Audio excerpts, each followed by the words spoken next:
And we're live. All right. Welcome back, everybody, to another episode of the Do Our Things podcast. It's Monday morning, 25 September 23.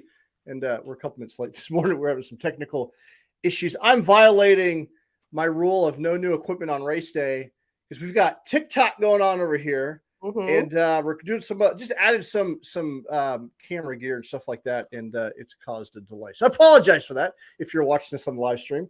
But welcome back. I have the lovely Angie Betrain with me this morning. How you doing, Angie? Good morning. Good morning. I'm doing good morning. Yes, I'm doing good. I'm happy. It's Monday. I'm excited for a new week. I'm just ready to go crush the week. I got, life is good.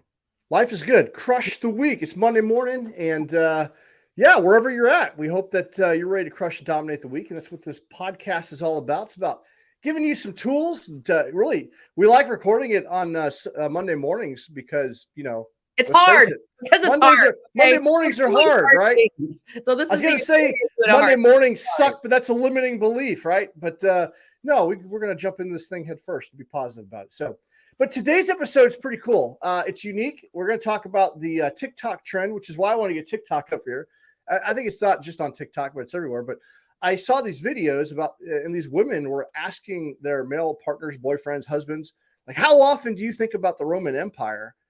And it's funny because it's like the guys are actually thinking about it quite a bit and the women are laughing. And I was telling Angie, like, there's something like, there's a psychological dichotomy here that I find fascinating because the women are like just floored. Like you can sense it in the videos. Like they're just kind of blown away. And the guys are like, yeah, I think about it all the time, multiple times a week. So guys are like, I think about it every day. And it's, I don't know. It's just very, very interesting. So we're going to dive into that today.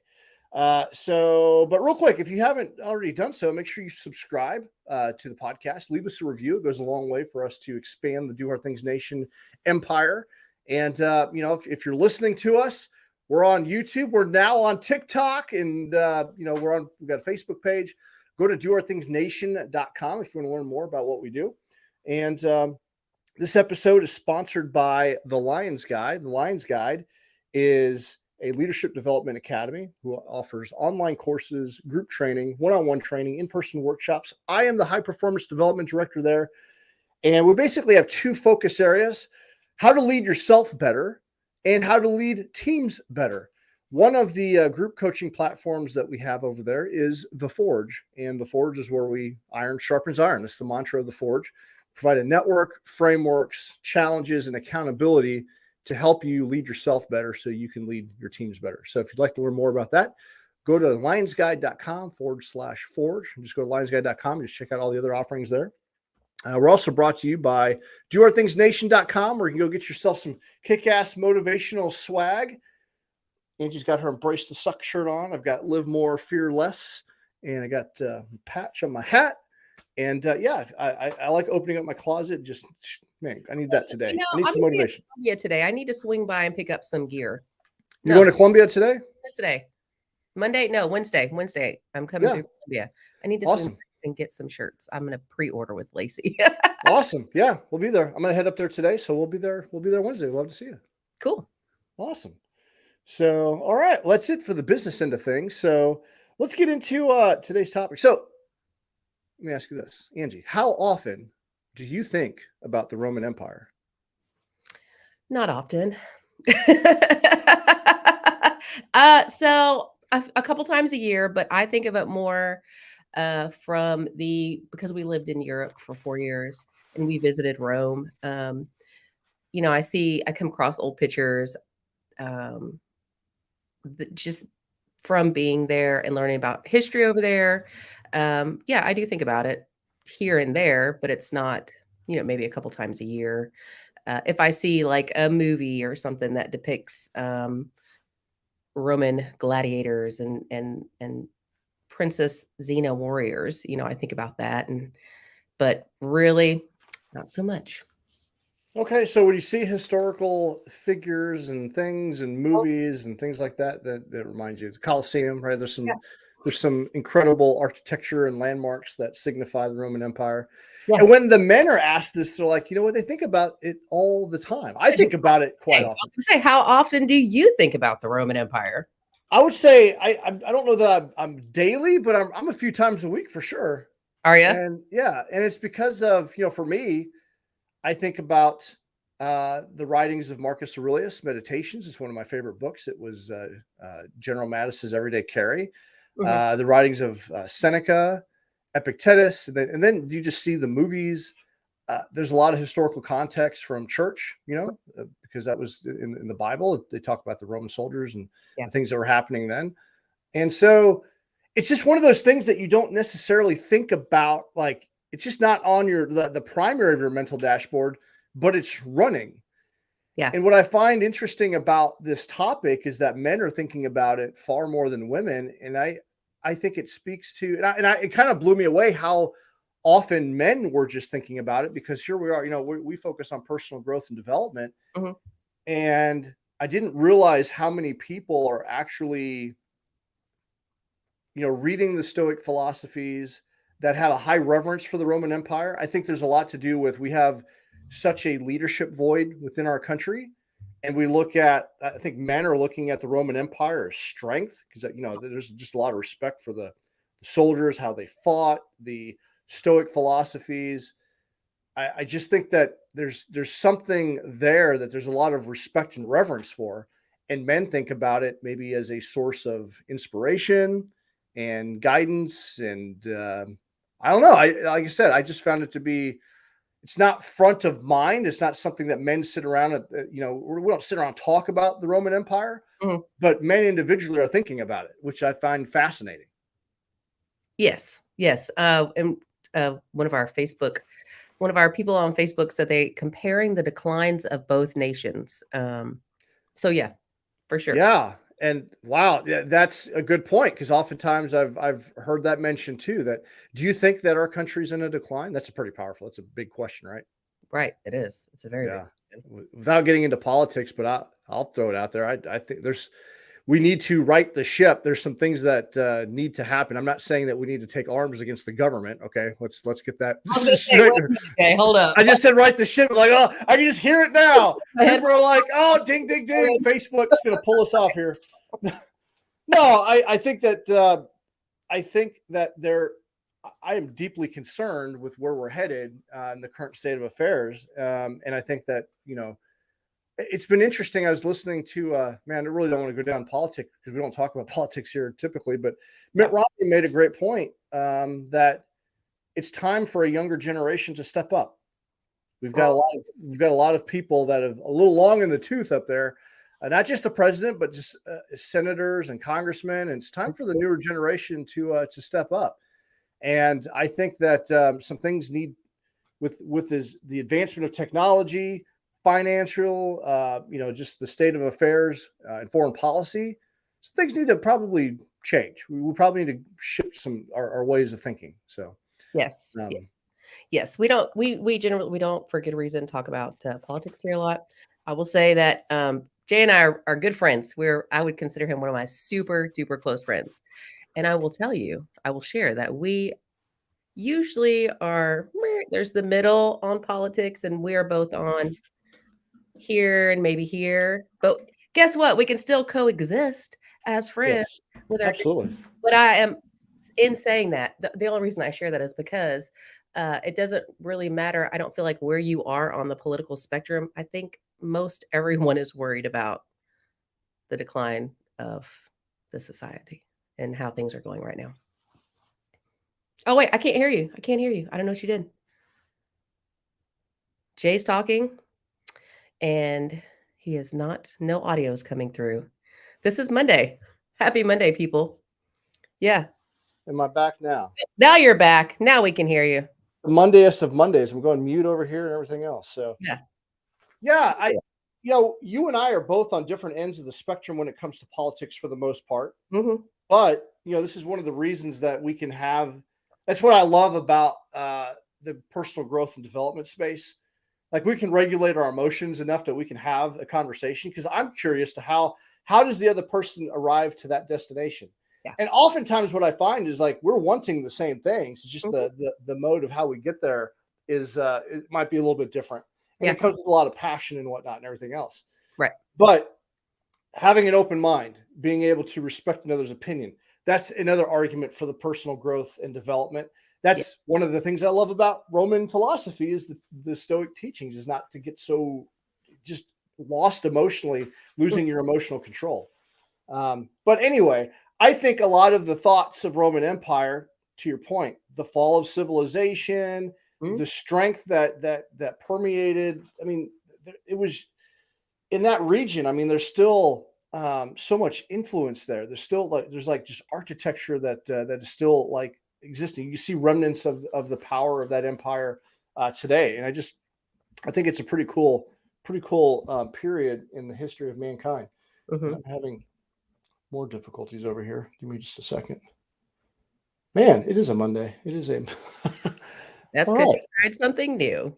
I know. I tried something new, and I violated my own rule. So, well, let's. I guess we'll talk a little bit about. I mean, I got some historical points from the Roman Empire. So, the Roman Empire was one of the most powerful and enduring empires in history, spanning from 27 BC to 476 CE. It originated from the Roman Republic, and it transformed due to internal conflicts, power struggles, and a series of civil wars, leading to the rise of Augustus, who as the first Roman emperor in 27 BC. And yeah, I think that was the rise of. Just to put it in perspective, the Roman Empire lasted like that almost 500 years. Yeah. We put dates out there, but 500 years. It's a long time. Yeah. And go ahead. Do you think it was successful? I mean, it fell. I think there were many things that were successful about it. So what was it? They had separation of powers. They introduced veto power. They had a system of checks and balances. So, yeah, they did something right for a period of time. Yeah, okay. I like the a lot of the architecture, the Roman roads. A lot of those things still exist today. I liked how they, the from a soldier perspective, they had some technological and military advances that were pretty interesting. How they fought. I don't know. How they expanded the empire. There's just so many things that are fascinating about it when you really peel back the onion and look at it. There are, and I think you have to, from my perspective, I really have to look past the negative aspects to learn about the government, right? Because on the whole, usually my first thought about the Roman Empire is, oh, slavery. I mean, part of their population, estimated 10 to 20% were enslaved. Women had no voting rights. Now, I did find it interesting. I can't remember what year it was, but they introduced a law where wealthy women could retain rights and power over their spouses' property, like if they were widowed and things like that. But we still weren't equal back then. Women were not equal. So those are some of the things that come to mind when I think about the Roman. Yeah. But to be fair, for like centuries after, other governments and other forms of government, they kept those traditions alive and well, right? Yes. Oh, yeah. Just reading about it. I was in St. Louis this weekend. We went down to the Arch, to the museum down there, which is fantastic. If anybody is traveling through St. Louis, it is a free museum, and it is just really, really, really cool. But even then, reading about gosh, I can't remember the name of it right now. But anyway, when women went from having more power to less power when the treaty was signed, I mean, it was just like, wow. I haven't been to the Arch since they've updated. It's awesome. Down there. Yeah, I need to go. Yeah. We need to take the kids up there and go check it out. Yeah. All right. Well, I wanted to highlight some of the, some of the noble Stoics, because, a lot of what we talked about here is personal growth and development. So I think, it would be amiss if we didn't talk about Marcus Aurelius, who was Roman emperor and philosopher. It's amazing his story, how he came to power. and through leadership. But he wrote the Meditations, which was General Mattis's Everyday Carry. And I love the Meditations. It's just a series of personal writings from his time as emperor. And he teaches a lot about Stoic philosophy and reflections on life that are still applicable to today. Seneca was a philosopher and statesman and a playwright, and he wrote a series of letters and essays on Stoicism, focusing on the fleeting nature of life, the importance of virtue, and the pursuit of wisdom, and why that's important and how that benefits you, which is, the case for personal growth and development. And then Epictetus, he was born a slave and became a prominent Stoic teacher. So his story is incredible.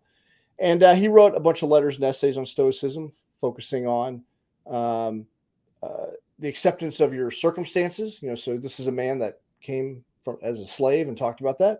The importance of personal freedom through self-mastery and the pursuit of virtue. So there's a lot of talk about being a virtuous person, having values and your worth and things of that nature. Yeah. And a lot of it's about, not losing your emotional control and being able to, make decisions and things like that when the pressure's on. Yeah. Let's see here.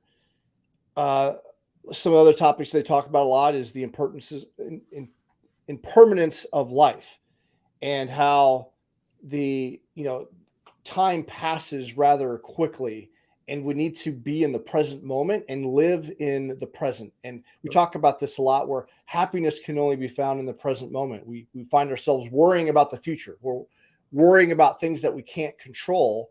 But truly being in the present moment means like living in the present, not worrying about the future.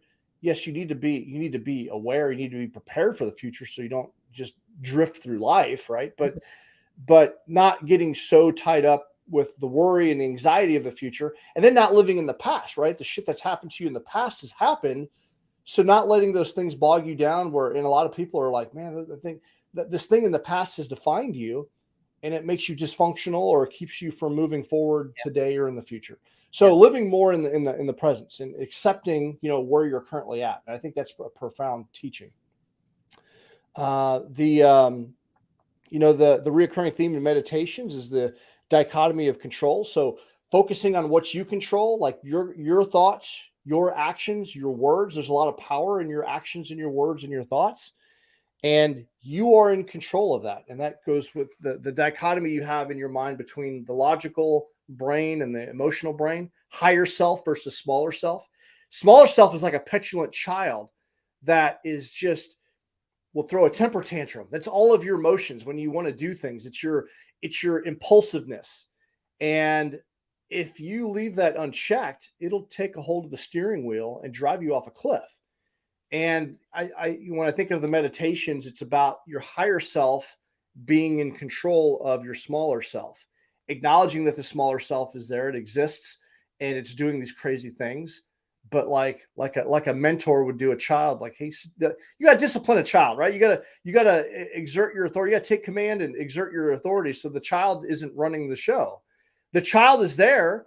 The smaller self is designed to, keep you from it. It's your survival instinct. It's designed to keep you alive. It's also designed for you to enjoy life as well, have pleasure, but leaving it with like not keeping checks and balances. And that's where you see people kind of going off the deep end, is their smaller selves in control. And that's what the Meditations are about. It's about, acknowledging that and not letting smaller self run the show. Right.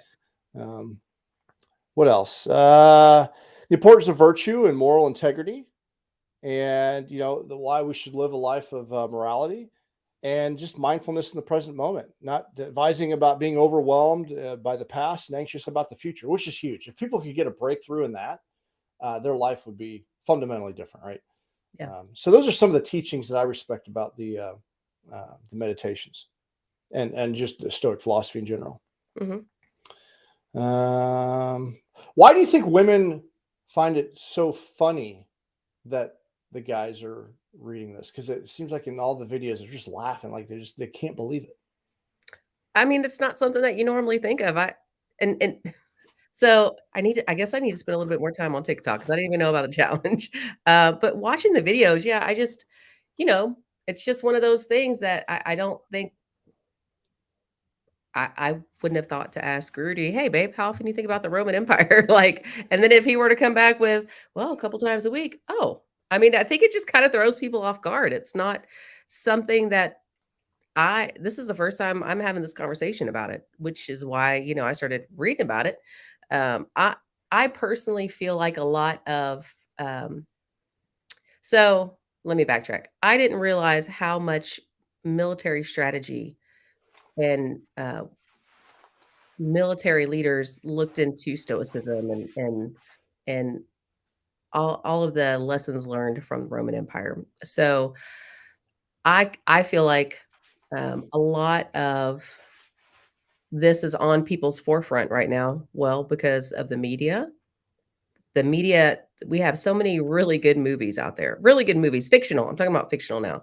But fictional movies and TV shows that kind of plant that seed in our brains. There's Assassin's Creed, the video game, and we are a big society right now, that is heavy into digital entertainment. So you've got the media, you've got video games, and then you've got religion. I did not realize how deeply embedded religious teachings were in the Roman Empire. Like, I just didn't realize until this weekend. Even me and my mom were talking about it. She's like, "Oh yeah, the preacher, they preach about at least the church I go to, they use that in a lot of their teachings." Okay, I had to take a step back and take a look into it. Um, so I feel like, yeah, I think the media has a huge influence. I think religion has a huge influence, and I think military has a huge influence. But I will say, watching these Roman Empire videos, I found it very interesting. It seemed pretty. There were a lot of it, different people Mm-hmm. that were asked this question: single men, married men, straight men, not straight men, and it was pretty across the board that, yeah, they think about it at least once a year. So Yeah, yeah. yeah, I don't know.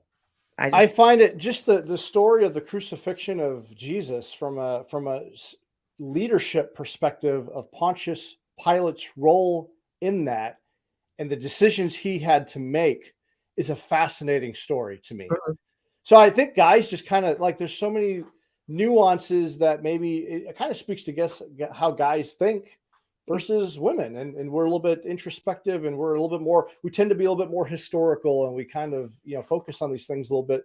But there's some really fascinating stories that you think about the Romans, but just solely thinking about the Romans from a biblical perspective or in just all of these facets, like that empire still has a greater influence today than we really realized. mhm. And I just think that men are looking for leadership. I think that they respect a lot of the teachings, that they respect the strength that's shown in these movies. That some of these movies are just fantastic.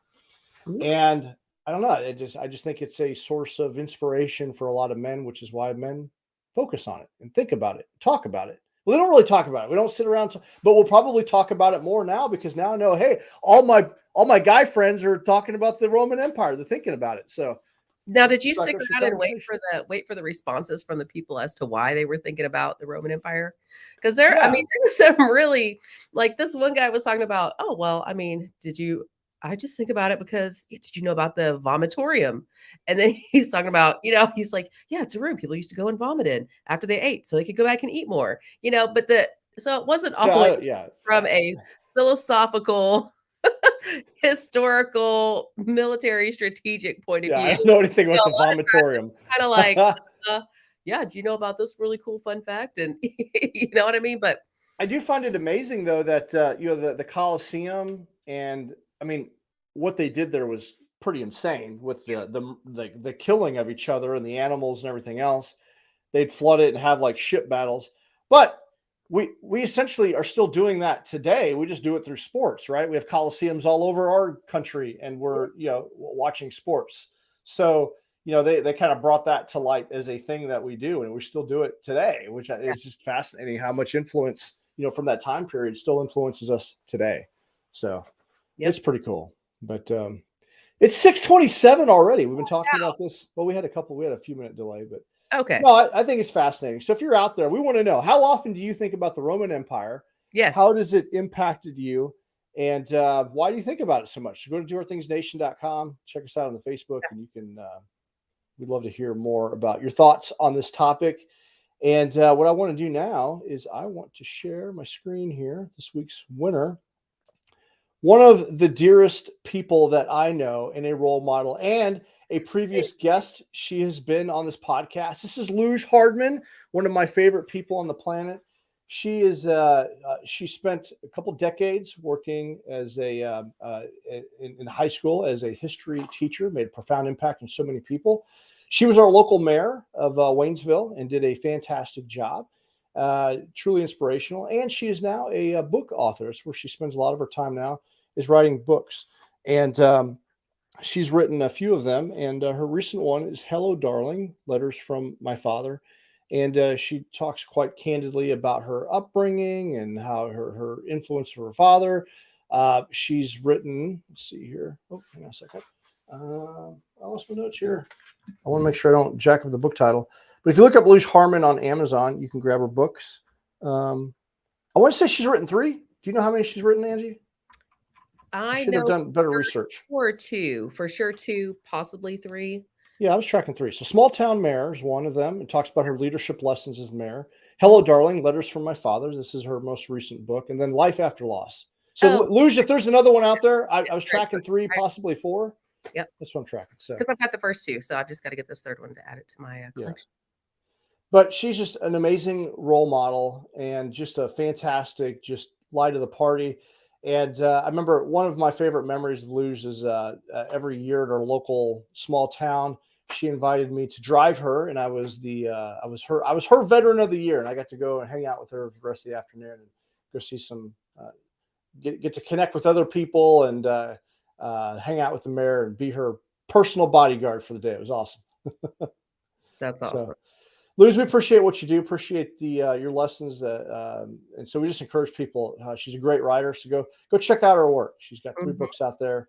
And Luge, we appreciate you. We're going to send you a Do Hard Things T-shirt for being incredible role model, inspiration to other people. So thank you for what you do.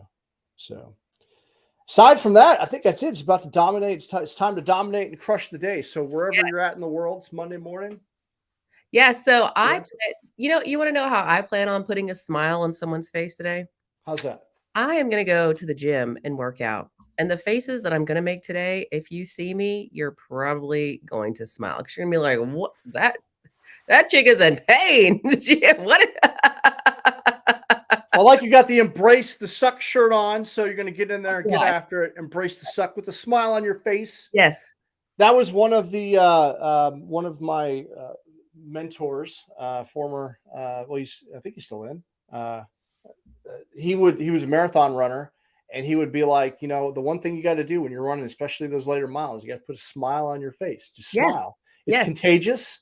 Yes. It can also, if you're competing, it can dishevel other people. So it's good. Yes. Do it with a smile.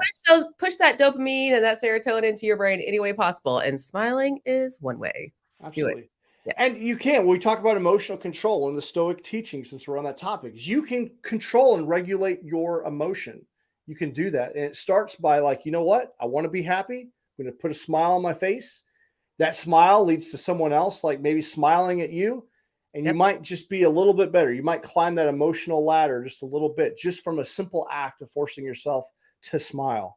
That's right. So you need people around you that will remind you of that. Because sometimes I'm like, I wear my emotions on my sleeve, and Lacey will give me the elbow, like, you tighten it up. Okay, I'll smile. I think about Angie, like, okay, I got to smile. Fake it till you make it.